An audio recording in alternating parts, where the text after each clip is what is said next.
I'm Bill Wells. I'm here to talk about my dad, William E. Wells. He was in the U.S. Army, actually in the Army Air Corps, so he was a paratrooper at the very tail end of World War II. The intention was that obviously he would land behind enemy lines, but due to his time in the service, the war was over by the time he finished jump training. Probably the biggest thing to him was the rush to go from point A to point B. So he was not used to finishing his meal, in 2 minutes. Bill Sr., the kids call him Papa, was a very gentle and kind man, very educated, one of the most intelligent people I've ever met, but never used that intelligence to make anyone feel small. He was fun. He loved to eat.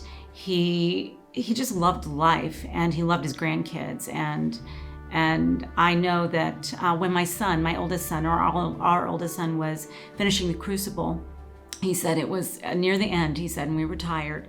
And he said, I thought to myself, what would the two strongest men I've ever met say right now? And I thought, of course, he's talking about his dad.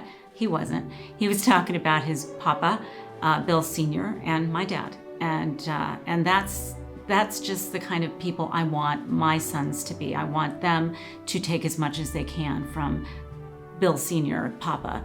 We visited the Air Force Museum in Dayton, Ohio, and we took my dad, and so we went to the modern space wing, and my dad walked around and said, oh, I jumped out of that. Oh, I jumped out of that. Oh, I jumped out of that. And the kids were with us, so they know his stories too.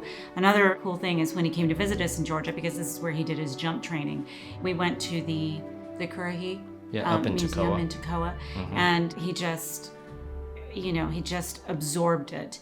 And he always loved learning and loved sharing that knowledge, and it was a unique experience, and our kids talk about it. So I think he would want to be remembered for all he kind of gave back. So even he retired early, and he poured himself into many volunteer organizations and was always giving back to the community.